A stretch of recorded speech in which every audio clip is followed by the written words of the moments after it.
Hello नमस्कार, आप सभी लोगों का स्वागत है। मैं हूं राज राणा। मैं आप लोगों को उन लोगों से मिला रहा हूं जो बीपीएससी टीआरई 3.0 में सेलेक्ट हुए हैं। और मिलाने का उद्देश्य यही है कि बहुत सारे स्टूडेंट ऐसे भी हैं जो टीआरई 3.0 में सेलेक्ट नहीं हो पाए हैं, डीमोटिवेशन के शिकार भी है। तो उनसे आज हम जानेंगे उनकी जर्नी के बारे में, उन्होंने किस तरह से तैयारी करी थी, कौन कौन सी किताबों को पढ़ा था, किस प्रकार से उन्होंने अपने आप को मोटिवेट रखा।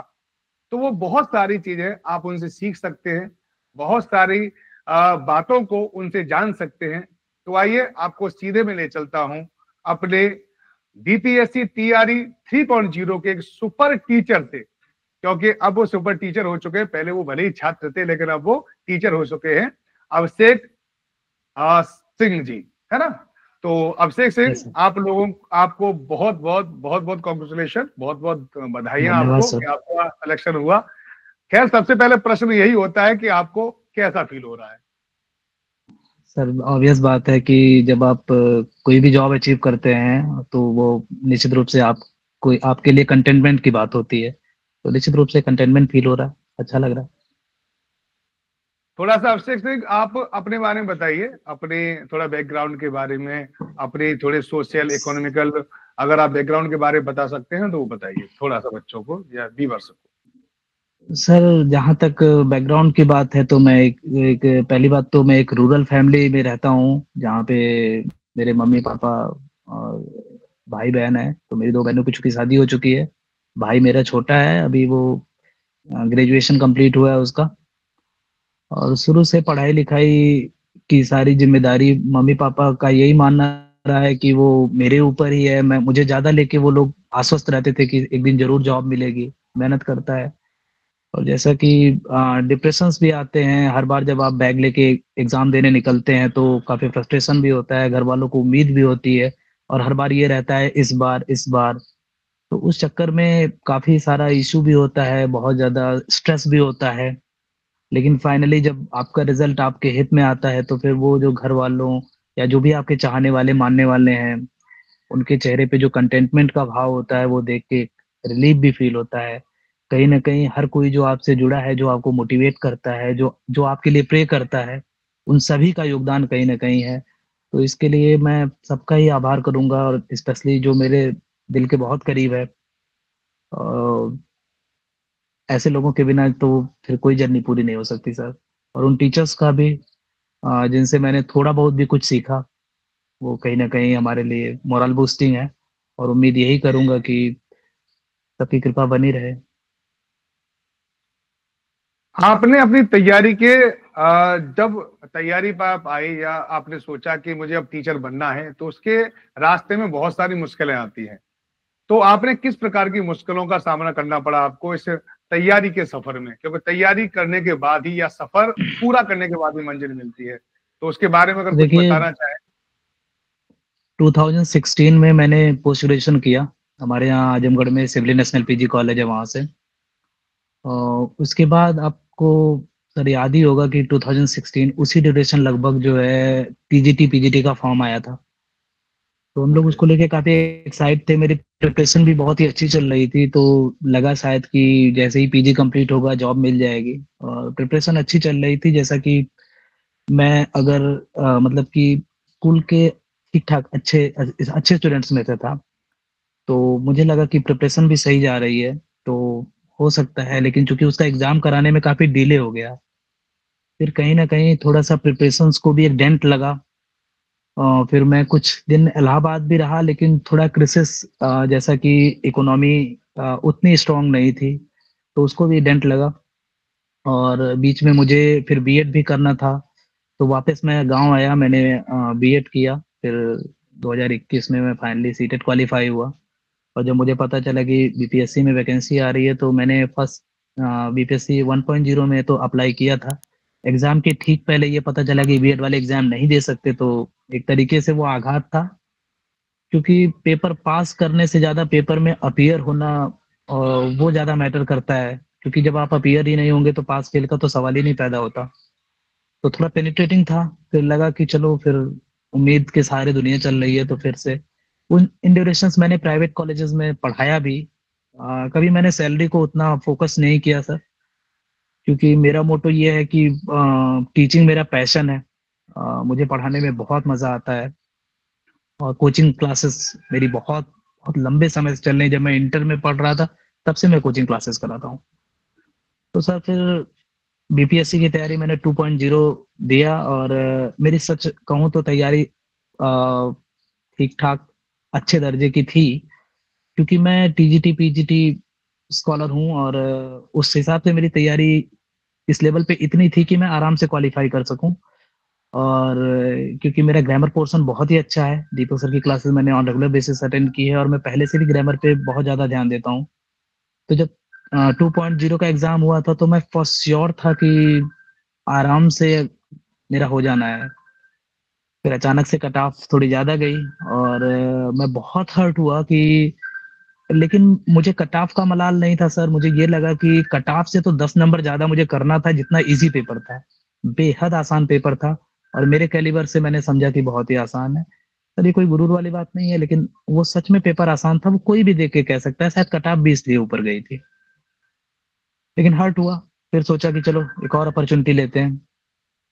फाइनली फिर से एक और बार शुरू हुआ कर्म, और इस बार उम्मीद थी कि जरूर हो जाएगा, और फाइनली बाय गॉड ग्रेस हो गया।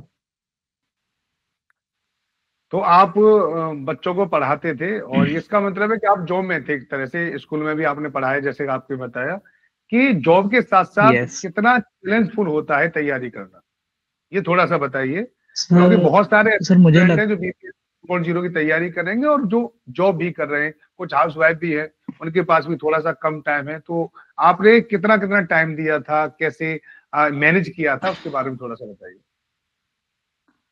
सर अभी हाइपर बोल तो कोई नहीं ये कहूंगा कि मैं 10 घंटा पढ़ता था, 12 घंटा पढ़ता था, इतनी कभी आदत ही नहीं रही 10-12 घंटे की। हालांकि मैं ठीक ठाक स्कॉलर रहा हूँ ऐसा, लेकिन बिल्कुल कभी नहीं रहा कि मैंने कभी 7-8 घंटे 10 घंटे दिए हूँ, वरना अब तक तो मैं असिस्टेंट प्रोफेसर होता। मैंने 3 घंटे 4 घंटे ही मैं कर पाया हूँ, जितना मैं कर पाया हूँ उससे ज्यादा मैंने कभी स्टडी नहीं की। लेकिन हाँ ये मेरा फोकस था कि सब्जेक्ट पे कमांड रखनी है, क्योंकि आप कहीं प्राइवेट इंस्टीट्यूशन में भी जाते हैं तो जब आप जिस सब्जेक्ट के टीचर हैं उस सब्जेक्ट पे अगर आपको कमांड नहीं रहेगी तो आपको वो वैल्यू नहीं मिलती जो मिलनी चाहिए। और बाकी जो मेरा सर मैथ्स रीजनिंग पोर्शन बहुत वीक है, तो मेरे पास ये ऑप्शन था कि क्योंकि माइनस मार्किंग नहीं है तो मैं थोड़ा अपने सिक्स सेंस का प्रयोग करके उसको लगा सकता हूँ।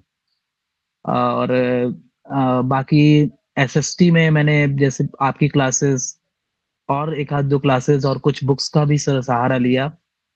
लेकिन मेरा जेन्युइन जो फोकस था वो ये था कि मुझे ज्यादातर अब क्योंकि मेरी टीजीटी पीजीटी की भी तैयारी चल रही है उसके लिए मल्टीपल सोर्सेज मैंने हिस्ट्री ऑफ इंग्लिश लिटरेचर में डेविड डेचेस से लेकर के डब्ल्यू जे लॉन्ग, और और ग्रामर में भी सर। अब हालांकि दुश्वारियां होती हैं, इतना आसान भी नहीं होता। टॉमस मार्टिनेट को पढ़ना, रेनन मार्टिन को पढ़ना, फिर एसपी बक्सी को पढ़ना।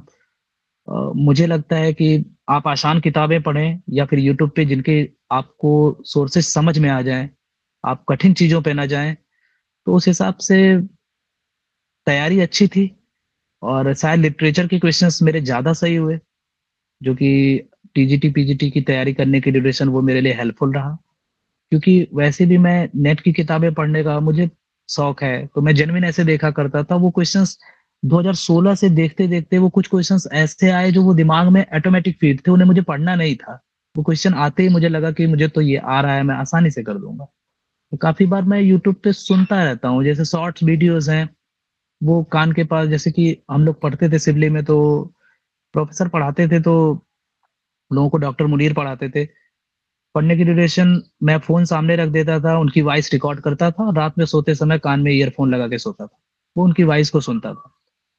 तो वो सुनने से बहुत कुछ चीजें सर लर्न हो गई, जो कि आप ना वो पढ़ के नहीं लर्न कर पाते, सुनने से चीजें ज्यादा आप फोकस कर पाते हैं, मुझे ऐसा लगता है। जैसा कि आपने बताया कि आप सुन के आपने तैयारी करी, तो इसका मतलब तो ऑनलाइन प्लेटफॉर्म इस समय पर बहुत ज्यादा इसलिए आगे जा रहा है क्योंकि आराम से अपनी लीड लगाए कान में और पूरी पूरी क्लास देख सकते हैं। रिपीट भी कर सकते हैं, उसे तेज स्पीड में भी देख सकते हैं, और पूरा का पूरा याद भी कर सकते हैं, ना। तो सर इससे अब बढ़िया एक अच्छा रिसोर्स कोई ऑनलाइन नहीं है जो एग्जाम। ऑनलाइन टीचिंग्स प्रोवाइड करा रही हैं। उससे बढ़िया रिसोर्स आज के समय में कोई नहीं है। आप बुक्स पढ़ें, बुक्स अच्छे, सबसे अच्छे मटेरियल्स होते हैं, लेकिन मुझे लगता है कि ऑनलाइन प्लेटफॉर्म्स आजकल इसीलिए हैं कि आप उनका फायदा उठाएं। अगर मान लीजिए कि हर कोई कोर्स परचेज नहीं कर पाता है, उसके पास मान लीजिए क्रिसिस है, पैसे की तंगी है, तो आजकल टीचर्स लोग इतना कुछ प्रोवाइड करा रहे हैं यूट्यूब पे। आप किसी के भी फैन हो या किसी से भी पढ़ना आपको पसंद हो, लेकिन अगर आप पढ़ने के शौकीन हैं तो आप उसका बेनिफिट ले सकते हैं, अनडाउटेडली। Okay, well done. ये बताइए, टेक्स्ट बुक के बारे में आपको कैसे पता चला, टेक्स्ट बुक सुपर कोचिंग के बारे में? अब सर सबसे पहले तो मैं बताऊं कि मैं दीपक सर की वजह से ही टेक्स्ट बुक फॉलो करता हूँ ज्यादातर, अगर आपको सच बताऊं ऑनेस्टली तो।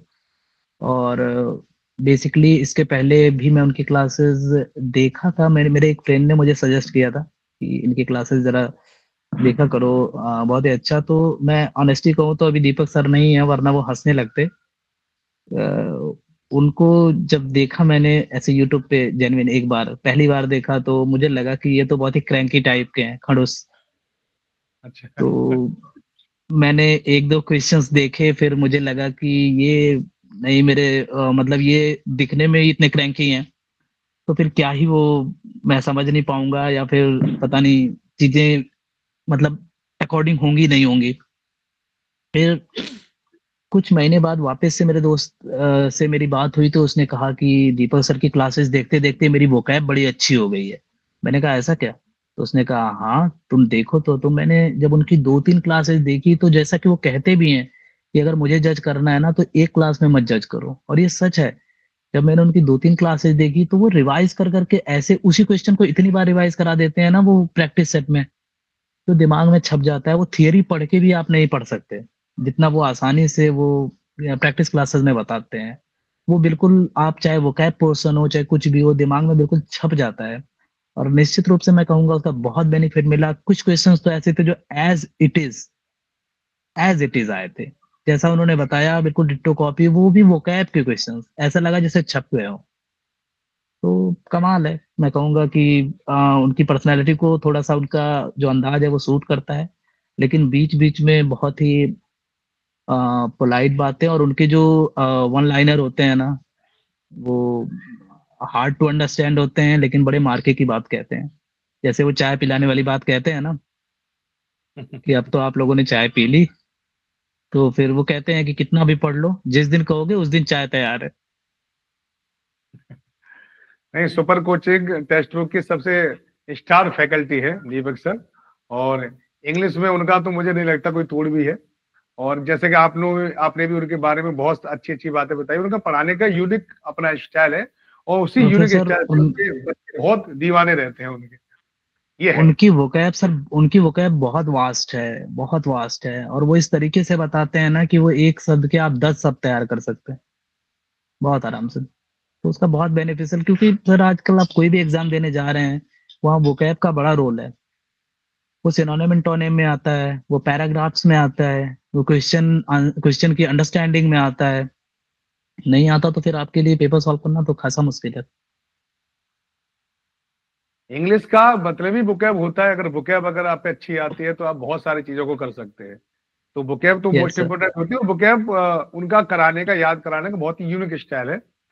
मैंने भी देखा है उनका यूनिक स्टाइल इस तरह का, क्योंकि हम साथ साथ वो सीख रहे हैं। ज्यादातर वो क्या है, वो कहते कहते ही लर्न करा देते हैं।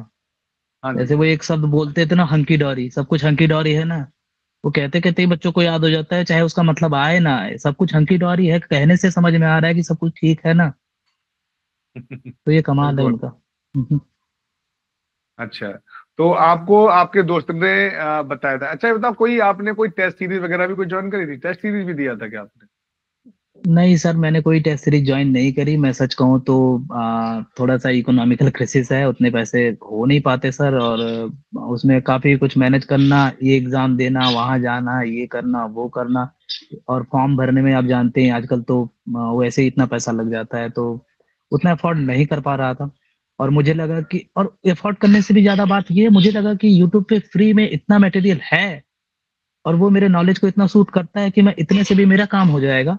लेकिन अब वो अपनी सुविधा अनुसार बात है, अगर किसी का थोड़ा-सा कैलिबर मतलब कि उसका आईक्यू उस लेवल का नहीं है, तो ज़ाहिर-सी बात है वो कुछ क्लासेस तो उसको अटेंड करनी पड़ेगी, उसको डीप जाना पड़ेगा, तो उसके लिए उसको तो क्लासेस परचेज़ करनी होंगी। क्योंकि यूट्यूब पे अब सारे मैटर्स तो नहीं ना कोई प्रोवाइड करा सकता।